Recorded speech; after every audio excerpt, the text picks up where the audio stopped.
Hi, everyone. Welcome to episode 13 of a comprehensive review of dermatopathology. Today, we're going to be covering cutaneous infiltrates and metastatic tumors. So this is sort of the hematopoietic chapter, which is not always everyone's favorite topic, but it's very large and it's very important. So let's try our hand at it. So we're going to start with non-lymphoid infiltrates, which include problems with eosinophils, problems with mast cells, problems with histiocytes, a subcategory of histiocytic things, which are xanthomatous, meaning foamy histiocytes, and Langerhans cells. And then we'll move to lymphoid and myeloid things. So really the only entity where we have an eosinophilic process is Wells syndrome, otherwise known as eosinophilic cellulitis. And this is going to be a pattern similar to what we see in a dermal hypersensitivity reaction pattern with a perivascular and interstitial, superficial, and deep infiltrate that has numerous eosinophils. And what's kind of characteristic of Wells syndrome is that these eosinophils degranulate, meaning they explode and their little red granules stick then to the collagen and make these flame figures. So here you can see that you have this superficial and deep perivascular and interstitial infiltrate with all these bright red spots. And going in closer, you can see many individual eosinophils, and what's making these bright red spots is that the eosinophils have exploded and their little granules are sticking to the collagen and making these flame figures. It's debated whether Wells syndrome is actually a separate entity or, just a really, really exuberant hypersensitivity response. But regardless, this is our lone entity that we have to know in the eosinophilic category. Mastocytosis, for which clinically we see urticaria pigmentosa, solitary mastocytomas, and TMEP, which is telangiectasia macularis eruptiva perstans, you demonstrate an increased number of mast cells. So it's important because things like TMAP can be in our normal skin differential to know how many mast cells we see at baseline. So at baseline, it's normal to see up to 6 or 7 mast cells per vessel. And that's why perhaps we see 8 on histology, you're going to get a very wishy-washy sign out. But if you see 20, then you can be pretty certain that you're looking at mastocytosis. So from TMAP, you might see a sparse perivascular pattern. Mastocytoma would be more of a tumor-like proliferation, and urticaria pigmentosa might be somewhere in between. You see this range of density. You can stain these mast cells with either a leader stain, tryptase, Giemsa, toluidine blue, or CD117, which is an immunostain rather than a special stain. It just depends on what your laboratory carries. So here's an example of telangiectasia macularis eruptiva perstans, or TMEP. You have a relatively normal looking piece of skin, and that's why mastocytosis is on our normal skin differential. So as a reminder, we go through and our cornified layer looks clean, epidermis looks okay, we have pigment and melanocytes, so it's probably not vitiligo. Sorry, the cornified layer being clean means we probably don't have any little organisms for tinea versicolor. Our papillary dermis looks clear, no amyloid, and now we look for maybe signs of urticaria or mastocytosis. And as you can see, you might see a rare eosinophil, and this sparse perivascular infiltrate, and it might not be obvious at all. Whereas when we do this, this was a leader stain. When we do this stain, you can see around these individual vessels, there's actually many more than 6 per vessel. And so this is a mastocytosis. This is obviously much easier to spot. And you can see a mast cell, when there's a lot of them, they kind of group together and they look like these. People have described them as fried eggs, but I think they're just very monomorphous little oval cells with oval nuclei and sort of a granular cytoplasm. And of course, wherever you have a lot of mast cells, you'll have eosinophils because mast cell things are itchy. Here's the cells up close. You can see why some people consider them a little bit fried egg looking, but monomorphous cells making a little tumor, which is,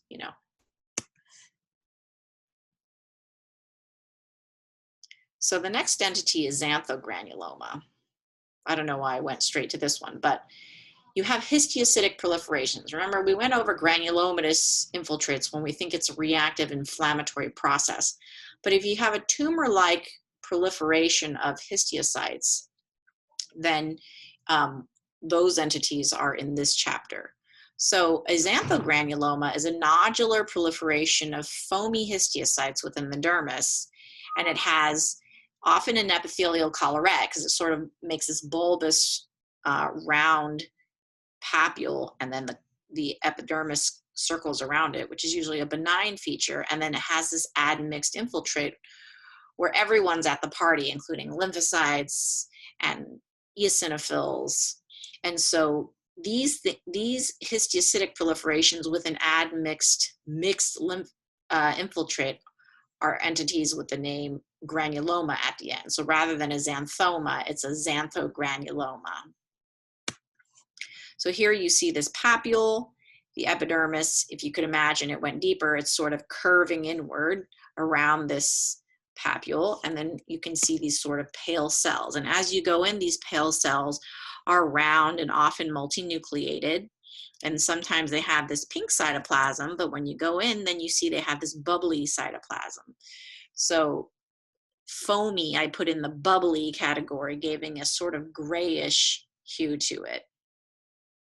Whereas sebocytes, you'll see larger vacuoles, and then we're going to see kind of different characteristics of histiocyte cytoplasm, which put them in different categories as we proceed through the chapter. So these are your foamy histiocytes, which early on in xanthogranuloma, you might not appreciate that much foaminess. You really have to look for it. Also early on in xanthogranuloma, your histiocytes might be individual cells. It takes time for them to group up and become those Teuton giant cells that everybody likes to see. Here you can see many admixed eosinophils and some lymphocytes. And so, I've very rarely, if ever, called a xanthogranuloma without seeing eosinophils. So that mixed infiltrate that accompanies it is important. Here's another lesion, and this one you can kind of see is a little bit more full of these perfect Teuton giant cells. But these are just reflections of different stages in evolution. Some are foamier than others, some have more giant cells than others. It depends on, the age of the lesion and whether it felt like looking like that. Okay, the next is Reticulohistiocytoma. Sometimes, it'll be in the context of multicentric reticulohistiocytosis. But if you don't see an associated arthritis and they only have a single lesion, then it just could be an incidental reticulohistiocytoma, which we do see. They have these quote unquote oncocytic histiocytes, which are kind of big round histiocytes, and they could be multinucleated, and they have what's been described as a ground glass appearing cytoplasm, which if I were to describe it in my own words, I would call it sandy, because ground glass is technically more like sand, right? But really fine sand, like Caribbean beach sand. It's also been described as two tones, and often there's admixed neutrophils. So here's another papule, and you can see it's filled with larger sort of pale pink purple cells. And these are round, and you're like, well, how do I know that's not foamy for a xanthogranuloma? When you look, here's that two-tone they're talking about, the pink and the purple. See, each of these big cells have little hazy areas with pink and purple, and that might be what tells you what it is. Or it could be that the cytoplasm is this very, very hazy sort of look to it, and that haziness is what people are referring to as ground glass. But, in my mind, it reminds me of very fine Caribbean sand, okay? However you want to see it, but it's probably the finest density of cytoplasm, whereas something like a granular cell tumor, something we call granular, to me might be more like Atlantic beach sand, where it's just slightly more coarse and pinker in histology, not at the beach, okay? So here's another look at the reticulohistiocytoma. These oncocytic or round histiocytes, a little bit two-tone, very fine cytoplasm, so fine that it looks hazy. Okay. Rosai-Dorfman, so otherwise known as sinus histiocytosis with massive lymphadenopathy. Sometimes I see what I describe in my mind as a starry night. So you'll have this, you know, you're not going to make this diagnosis on papulosis. Everyone likes to see that. But first you got to think, well, how am I going to approach the slide from low power and even have that on my differential? Well, you're going to see a dense dark background because there's an infiltrate with lymphocytes and plasma cells, right? And they have these dark blackish nuclei, and studded throughout there, you'll see these large pale histiocytes that kind of create a starry night look. Sometimes when they're scattered, it looks starry night. Sometimes there's so many of them, it doesn't really look that starry night, but you'll see what I'm talking about soon. And these histiocytes are special because they're S100 positive and CD1A negative. Remember, Langerhans cells were S100 positive and CD1A positive, and normal run-of-the-mill histiocytes are negative for both, okay? So this is a sort of faded slide, but can everyone appreciate that you have this dense background of these dark cells, and then studded throughout these dark cells, you see little holes of light. And these holes of light are these pale histiocytes. Sometimes they've been described as having a foamy cytoplasm, but in my book, they're not perfectly foamy. They're a little bit between foamy and granular, the cytoplasm. And then the fact that there's lymphocytes in it is your papulosis. But do you see how that's not like a low power helpful clue to get you to this? Looking through your infiltrate, you have your nice plasma cells with a nucleus off to one side and a speckled nucleus, a lot of lymphocytes. They all look like normal lymphs and plasmas, and then here are your big pale histiocytes studded throughout. Here's another example of Rosai-Dorfman, dense dark background. It's like your night sky, and then it's studded with all these little light spaces like your twinkling stars. Everybody makes their own analogy. Don't accept somebody else's. Think about what this looks like to you, like you're describing art to yourself, and stick with that. All right, so again, same principle, lymphs, plasma cells, scattered, large, pale, somewhat foamy appearing histiocytes. And then when you suspect you have Rosai-Dorfman, that's when you're gonna do an S100 stain to see if they're positive. Okay. Eruptive xanthoma. So xanthomas, as opposed to xanthogranulomas, are collections of the histiocytes, but without this mixed infiltrate in the background, just a collection of foamy histiocytes. And what makes a xanthoma eruptive is when some of these foamy histiocytes explode and you see extracellular lipid. So here is your nodule in the dermis of these kind of larger cells, mononuclear, meaning single nucleus cells, and you zoom in and you're like, oh, they're sort of vaguely, you know, aggregating the way histiocytes do, and they have this foamy cytoplasm. And then here, stuck to the collagen, again, just like the eosinophilic flames, is the lipid material from the foamy cytoplasm that's now sticking to the collagen. So that's your extracellular lipid. These are your sort of lipid flames, if you will. So here's a closer up view, foamy histiocytes. See, foamy is like fine little bubbles, and then spitting out their lipid material makes eruptive xanthoma. Xanthelasma is just a subcategory of a xanthoma. It's technically like a planar xanthoma, right? But when it's in the eyelid region, we call it xanthelasma. So this xanthoma, like any other, is just a collection of foamy histiocytes. But if you see a lot of vellus hairs, it's your clue that you're in the eyelid location. So here you see every so often you have a little vellus hair, and that tells you you're in an eyelid. And then you have these collections of foamy histiocytes, okay? I mean, you'll always have a few lymphocytes in the background, but you're not gonna have a ton of the EOs, and it won't be as dense as in a xanthogranuloma. Okay, tuberous xanthoma, same idea. Now, instead of a plane of foamy histiocytes, you're gonna have a large tuber. And then, you know, because tubers get bumped and these things are around a long time, they eventually become a little bit fibrotic, and you'll see kind of coarse collagen between these aggregates of foamy histiocytes. So here I can't capture it all in one view, but you can see it's kind of a large nodule or tuber, and it's very pink in the background because there's all that fibrosis, and between these thickened collagen areas you have your foamy histiocytes with not much other inflammation, right? Okay, So next cell type is Langerhans cell histiocytosis. So these are a histiocytosis X. And these cells are characteristic in that they form, depending on how you see them, from the side, they may look like this kidney bean or coffee bean shape where they're kind of curved. And then if you look along the back, the spine, there's a groove like this coffee bean shows here. So depending on what side of the nucleus you're looking at, you can diagnose based on that appearance. Usually it involves the epidermis because Langerhans cells kind of monitor for infections and sort of hover in your epidermis, and they like to bring on eosinophils, so you'll often have those admixed. So here's an example of a Langerhans cell histiocytosis, and you see how it likes to involve the epidermis, and you might think Mycosis fungoides or something at first, but when you go in close, you look and you're like, wow, that's a lot of cytoplasm for a lymphocyte, so it's probably not that. And when you go in, you can see from the side, sometimes you can appreciate this sort of curve vaguely resembling that kidney or a kidney bean. I mean, whichever one you think of, you can either think of a real kidney or a kidney bean.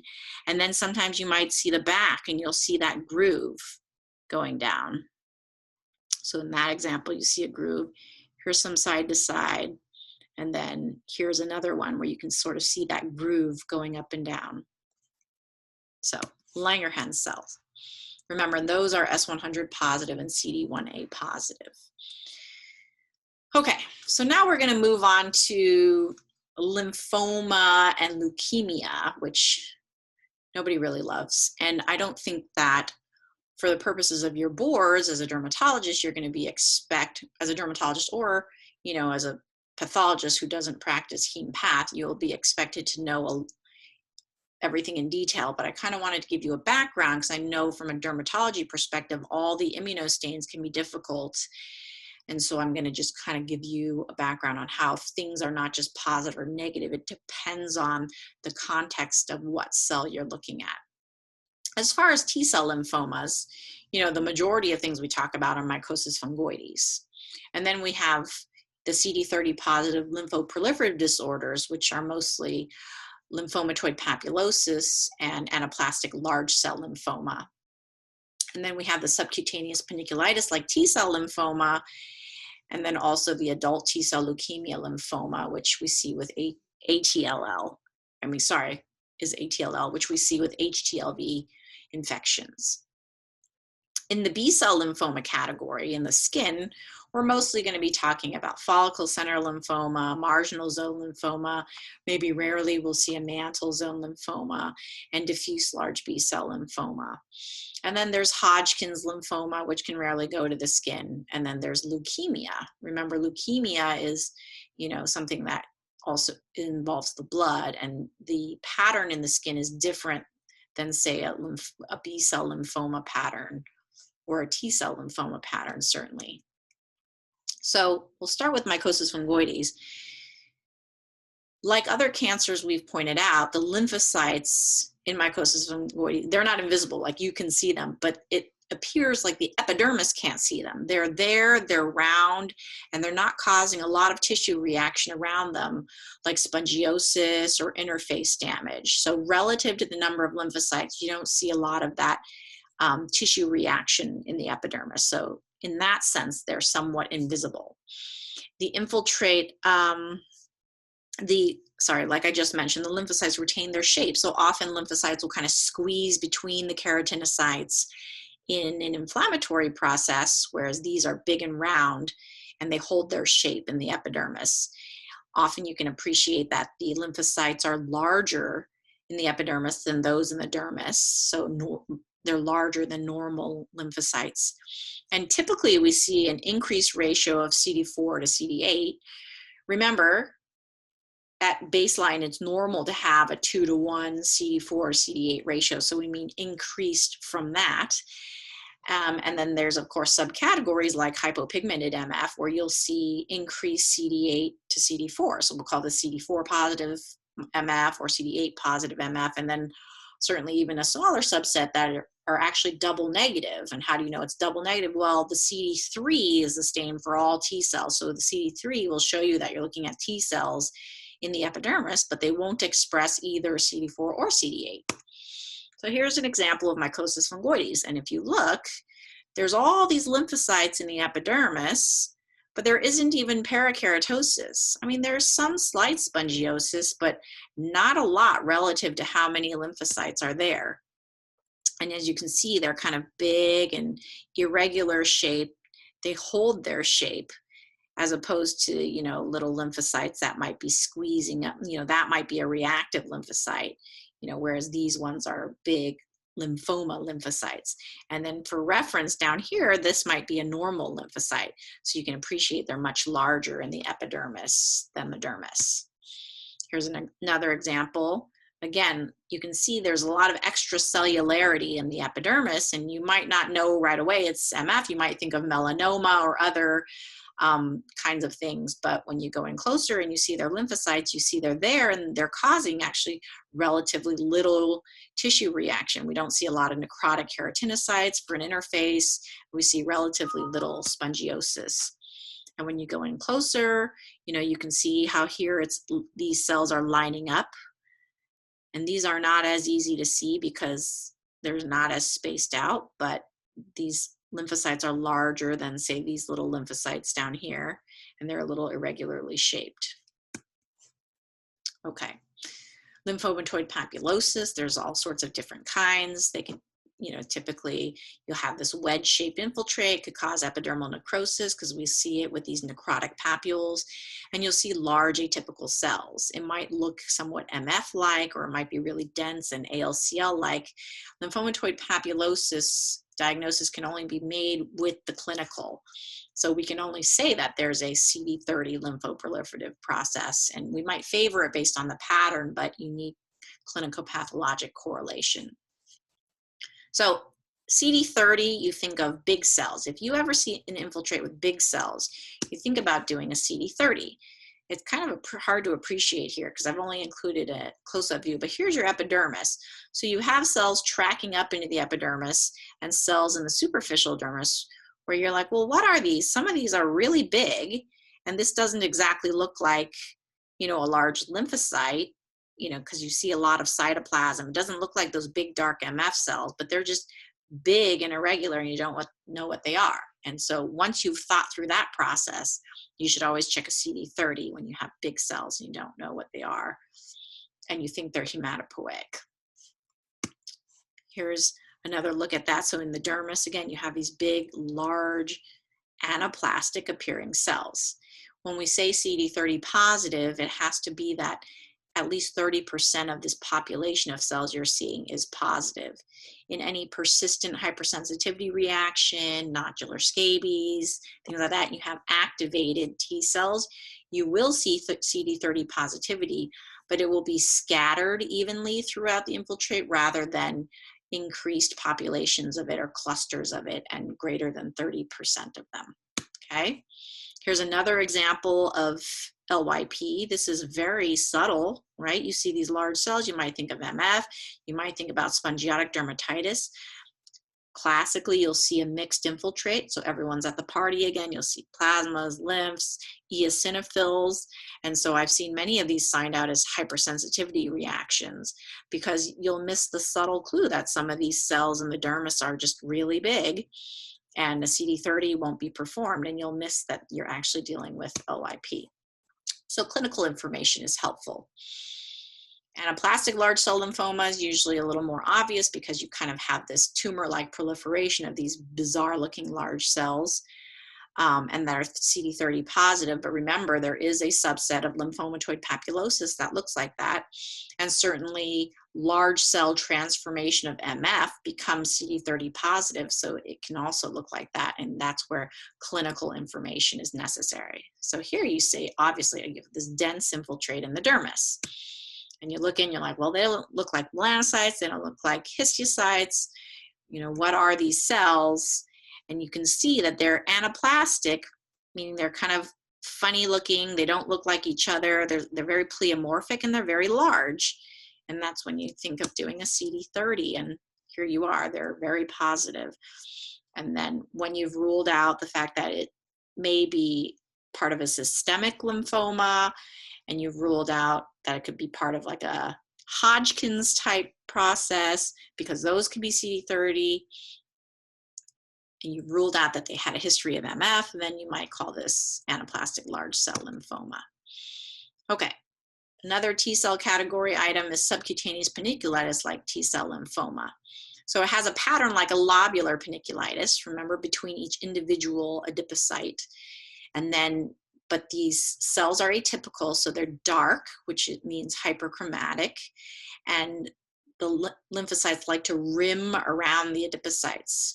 Karyorrhexis you might see, but the main differential for this is lupus panniculitis, where you might see karyorrhexis also. That's the dust. Fat necrosis, and these tend to be CD8 positive, but there's no hard fast rules. So again, you see in this section, the money is here in the fat, right? And it's in the lobules of the fat, not between the septa. And you go in its primary lymphocytic, and that's why you start down the T cell lymphoma versus lupus panniculitis category. And then you go in and you can see that these lymphocytes here are very large and atypical looking. That wouldn't happen in lupus. And this is kind of an example of how they rim around things. Although I don't usually like to use those criteria because there's no rule that lupus cells can't do that, but it's the atypia of these cells that would be striking, okay? So now we're gonna move on to B-cell lymphomas, and in doing so, I'm going to review with you some general architecture of the lymph nodes so that some of these stains make sense for you. So a reminder that lymph nodes consist of germinal centers, and then you have a mantle zone. The CD21 is the follicular dendritic cells. You might think of it as like the scaffolding of the follicle. The BCL6 stains the germinal center cells, and BCL2 stains the mantle zone cells, the marginal zone cells, which are all Bs, and then the interfollicular T cells. So between the follicles, the cells are T cells, and these also stain with BCL2. So, little drawing, germinal center, mantle zone, marginal zone, that'll be the follicle, and then between these circles, you'll have the T cells. Okay, so here's a reactive lymph node, and you can see these general little circles. Those are your little follicles, and we'll go in and see if we can make sense of the stains. So here's CD20. CD20 highlights your B cells, so you're going to be able to kind of see where your follicles are in your lymph node. And then CD21, again, like I said, is that scaffolding, the dendritic cells that kind of hold it together. So that defines where your follicles are. Within that follicle, here's your BCL6 highlighting the germinal center for you, right? Here's a germinal center. Here's kind of a regularly shaped germinal center. And then just outside of that, you're going to see BCL2 positivity. But that's going to include not only the mantle zone, but also the marginal zone, and then all the interfollicular T cells, okay? So you might check BCL2 on something, and it might all be positive, but it's only relevant if it's B cells that are positive, because all your T cells would be positive anyway. And then here is your CD3 showing where the T cells begin. So this kind of zone in between here was your marginal and your mantle zone that BCL2 highlighted, and in addition to these CD3 positive T cells, okay? And there's different algorithms for how you might approach lymphomas, but what we just showed with Mycosis fungoides, which is like 70% of the T cell lymphomas, and then you've got your LYPs and your other CD30 positive lymphoproliferative things. You're usually dealing with epidermal looking lymphomas, or you have your special subcutaneous one and your anaplastic large cell. If you're looking at nodules of lymphocytes in the dermis, like round nodules, you're going to suspect a B cell lymphoma or a pseudolymphoma. And so one way to kind of go about it is to start with a CD5. And then if it's positive, you may check CD23 and cyclin D1, because you may see a mantle cell lymphoma, which is not that common, but a mantle cell lymphoma in the skin would be CD5 positive, assuming, you know, you've determined they're B cells, right? So they're CD20 positive, and then CD5 positive, which CD5 stains your T cells. So it has to be 20 and 5 positive. Going down, you'll have mantle cells. Or if you have CD23 positive and cyclin D1 negative, you might be looking at CLL, which is chronic lymphocytic leukemia. So that's one way. Or if it's CD5 negative, you might check CD10 and BCL6. And if it's BCL2 positive and BCL6 negative, then you might be thinking, and CD10 negative, you might be looking at a marginal zone lymphoma versus you might be looking, if it's BCL6 positive, at a follicle center lymphoma. So that's one kind of very quick and dirty algorithm to go through. But first you decide you're looking at B cells. Usually it's kind of nodular in the dermis, and then you might separate out CD5 positive or negative, and these are sort of the ones that we see. So here's an example: dense proliferation of pretty monomorphous lymphocytes, right? You can see that these lymphocytes are big and monomorphous, and then you have all these admixed little black dots in between. These are your reactive infiltrate, right? Your normal lymphocytes that are reacting to the tumor. And when they're very uniform looking like this, that's when you think of lymphoma. The more mixed it is, the more likely it's reactive. The more uniform it is, the more likely it's true lymphoma, okay? So if you just have to make a low power impression diagnosis, you see a big nodule, you think it's lymphoproliferative, then you'll guess B cell lymphoma. If you're looking at something in the epidermis, you're gonna guess T cell lymphoma. And then we'll give you sort of an architectural low power way to guess a leukemia. Diffuse large B cell lymphoma is kind of our more aggressive one. They're cleaved lymphocytes, so they're not all even and round like that. There's like a little cleave in them. And this is the staining pattern that you might expect. And here's an example of crush artifact. And what you can see is that you have an infiltrate of cells. And these are slightly more anaplastic looking, right? They're kind of irregular. They're not perfectly round like those other lymphocytes. They have more cytoplasm, which makes them even bigger. And this is what your diffuse large B cell lymphoma might look like. So how do we know we're looking at leukemia cutis? Well, there's no hard, fast rules, but leukemia cutis tends to have a perivascular and periadnexal pattern throughout the dermis and subcutis. And it has this infiltrative look, like a jagged edge, and you can see single filing through the dermis. So in contrast to the B cell pattern where I just told you might see round nodules, here you're going to have this infiltrated, jagged appearance to the infiltrate. When it's myelogynous, remember myelogynous cells give rise ultimately to, say, neutrophils, but these cells you might stain with a myeloperoxidase or lysozyme, right, to determine they're myelogynous. They're medium-sized to oval cells, and you'll see a cytoplasm, versus a lymphocytic leukemia, right, with, say, CLL, something like that, or ALL, and they're gonna look more lymphocyte-like. They can be B cell or T cell. So here's an example.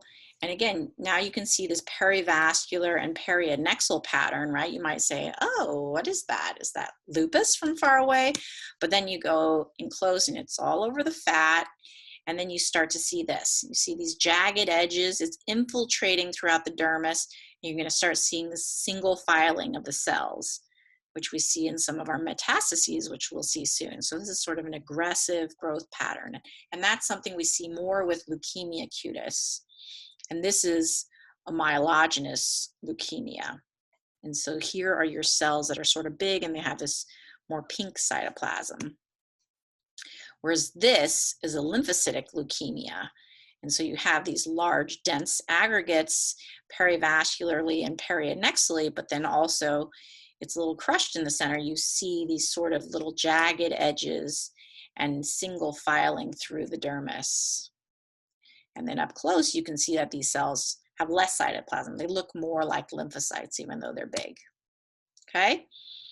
So just a side-by-side of myelogenous cells and lymphocytic cells. But really, if you can just sort of identify from low power that you see this infiltrative look and pick leukemia over, say, a B-cell lymphoma, then you'd be doing pretty well. Hodgkin's lymphoma, this is just thrown in there as a bonus because I have this slide and it's sort of beautiful. But you'll see a mixed infiltrate with these admixed large Reed-Sternberg or Reed-Sternberg-like cells. Your differential is going to be anaplastic large cell lymphoma or lymphomatoid papulosis because the large cells are CD30 positive.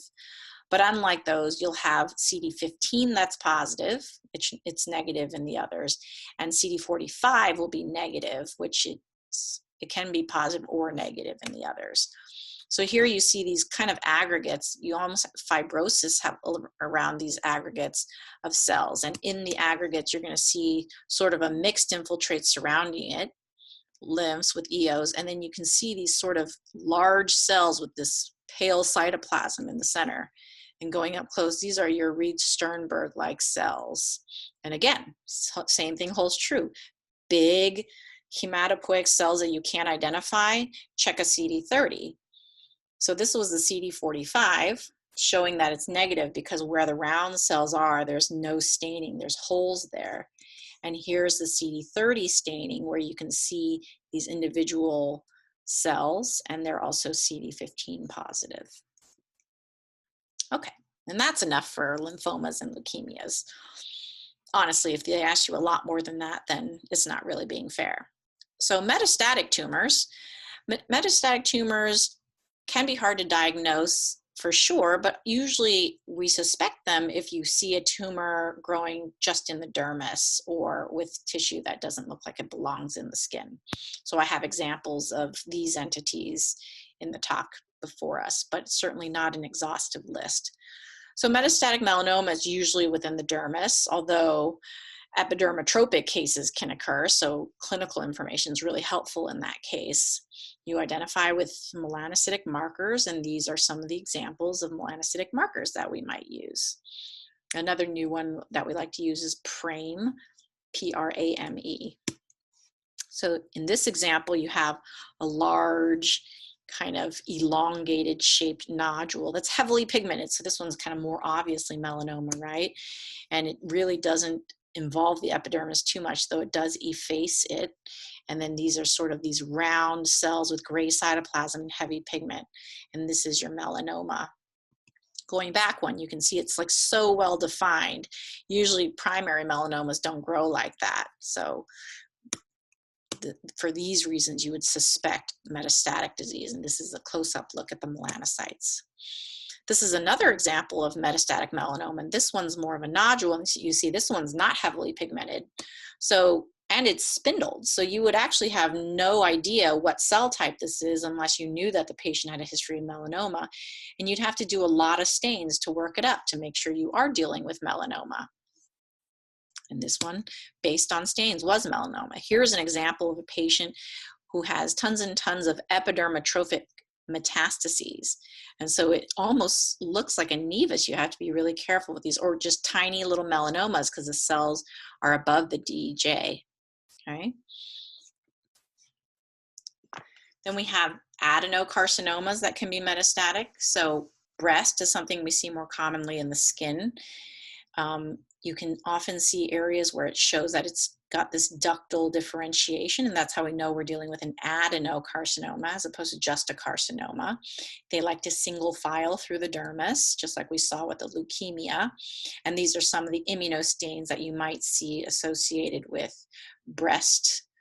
And then in gastric carcinoma, another adenocarcinoma, you might see signet ring cells. I mean, we're definitely not going to be the best at diagnosing these, but these are ways to get started and stains that can confirm, certainly if you already have a history and someone is suspecting it. So this is an example of breast, and you can see that the epidermis is a little bit papillated and hyperpigmented, so it reminds you of, you know, almost an areolar kind of area, and here you've got all your smooth muscle bundles telling you you're on the breast. And then you have this very infiltrative, these little skinny aggregates throughout the dermis. And some of these are a little bit crushed, so you can't really identify what cells they are. But where it's not crushed, you can see these little ductal structures. Here's a little lumen telling you you're dealing with an adenocarcinoma. And then when you do your stains, if it's consistent, then you know you're dealing with metastatic breast carcinoma. And then here's another example, a very infiltrative pattern again. You might think, oh, is this leukemia cutis? You would definitely think about it, right? But history helps. And then when you look closer, you know, you might see the little ductal differentiation. Here's an example of metastatic gastric carcinoma. And you have this sort of diffuse proliferation throughout the dermis. It's not really aggregated in a perfect nodule, but you can see all the little white holes. All these little white holes, they're the ones that make you sort of guess maybe you're dealing with an adenocarcinoma. And actually, these are those signet ring cells where the nucleus gets squished all the way to the side and you get this little white circle around them. And so you can see signet ring cells in other types of carcinomas, but you know, you can classically see them in gastric carcinoma. So this was just a nice example of one. Metastatic thyroid cancer is rare, but you can see it. It's an adenocarcinoma, and you get these glandular cells that secrete this bright pink colloid material into the lumen. These are TTF1 positive, which we'll see is important when we look at Merkel cell carcinomas. And you might see thyroglobulin and CK7 also. So here's a big nodule in the dermis. Again, big nodule in the dermis. Think it's cancer, suspect metastases. And then here are those epithelial type cells with a lumen, making it adenocarcinoma, right? Filled with this pink colloid material, which we classically see in thyroid carcinomas, or thyroid tissue in general, okay? And metastatic renal carcinoma, this one usually you guys are really good at picture matching with because it tends to be very clear cell, meaning there's lots of glycogen in the cells. We might stain with a renal cell carcinoma immunostain, and it would also be EMA positive. But here are those really pale cells.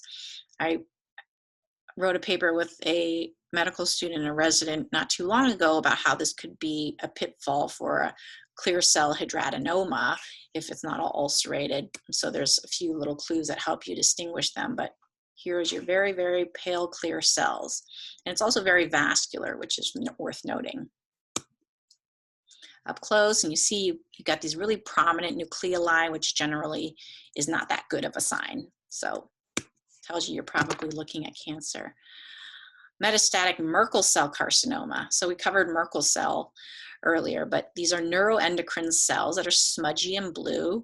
You'll see prominent mitoses, and it should be TTF1 negative. We've had a few cases that were TTF1 positive, but that was in the context of it being a combined tumor. There might have been a squame component with the Merkel cell. Generally, we expect them to be TTF1 negative. And that's important because you can have other neuroendocrine tumors from elsewhere, including the lung, pancreas, GI tract, and those would be TTF1 positive. So here's an example of a metastatic Merkel. See, it's here just in the dermis, although some Merkels are just in the dermis. So sometimes we just put a note like we can't exclude metastatic disease because we suspect it, but we cannot confirm it. You need clinical information for that. So blue cells, and you go in close, and you wonder, oh, could this be lymphoma? But they're really smudgy and close, so you do your stains. CK20 positive, TTF1 negative, synaptophysin positive. And you're like, ah, this is Merkel cell. And oh, the patient had a history of Merkel cell, and this is like right next to where they had an excision or something like that. Then you know you're dealing with metastatic Merkel cell carcinoma. And look how many mitotic figures are scattered throughout. Here's some of that Merkel cell traveling in the vessel on its way. Here's another neuroendocrine tumor, this time from the lung, and you can see why it's a problem because you look up close and you're like, boy, that looks just like that Merkel cell. I mean, it's slightly less smudgy, but for all intents and purposes, you need the stain and you need a further workup to really know. And so this was a TTF1 positive one, and it originated in the lung. So that's all I have for you. Hope you enjoyed it, and that's it for today.